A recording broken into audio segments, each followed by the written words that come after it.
Warrens and how they were brought to justice. American Justice, only on Fox Nation.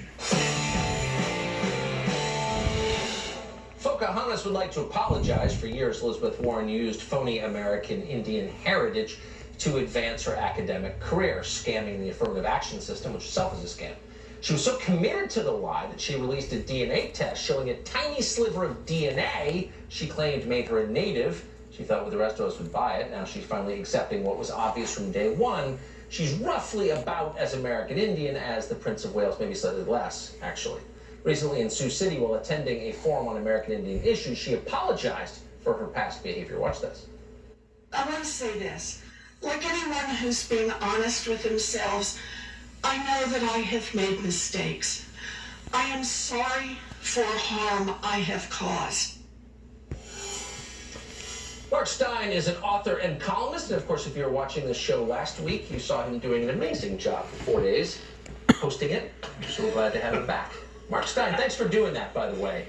So I was Tucker, I'm about as convincing a host for you as Elizabeth Warren is a Cherokee. So I'm about 1,024. I don't think that's true, actually. One of my producers says, typically you get a co-host who's not as good as you. That's what TV people do. But you got one who's like, actually, everybody's good. So thank you for doing that. So what did you think of Elizabeth Warren's apology? What is she saying in that apology exactly?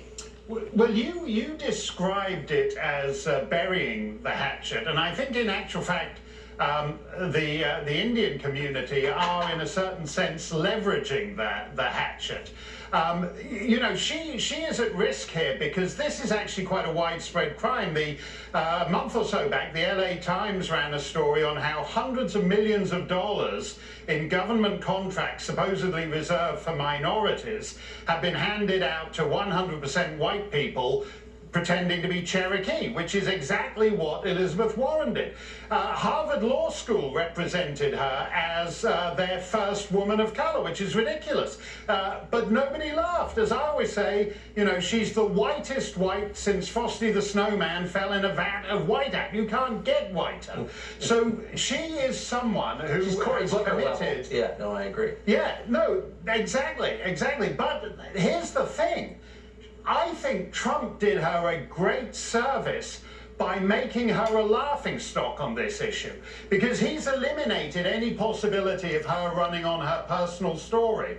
Her personal story is a lie. She can't run on that. She can't run on identity politics the way even Kirsten Gillibrand is doing with her white woman of privilege thing, because the identity politics from her. She can't run on denouncing the president as a white supremacist because it doesn't get more supremely white than to pass yourself off as Harvard Law School's first woman of color when you're not. And that's left actually with just boring, wonky politics.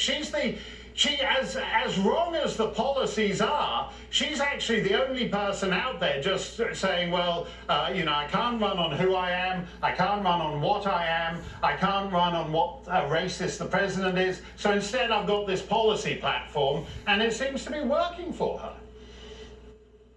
That's a fascinating analysis, and I agree with 100%. If she sticks to that, she'll probably do pretty well. I'm not sure America will, but she will. Mark Stein, great to see you tonight, and thanks again for coming last week. Hey, great to have you back, Tucker. Thanks a lot. Thanks, Mark. Well, that's it for us tonight, an hour gone by. Tune in tomorrow night, 8 p.m. We'll be here to show that is the sworn enemy of lying, pomposity, smugness, and groupthink. Have a great evening. Guess who's next? We will give you 3 guesses, but you know the answer. Sean Hannity.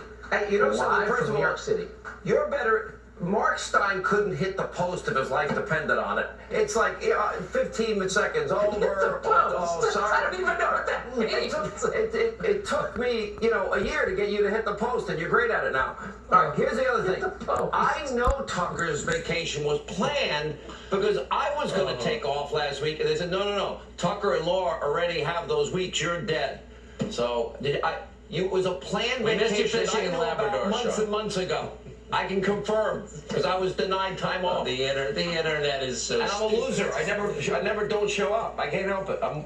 I live, eat, breathe, sleepless. Anyway, Tucker, welcome back. We're glad to have you. Great show. Thanks, Sean. Hope you had a good vacation. All right, we have a big breaking news, multi-pronged opening monologue.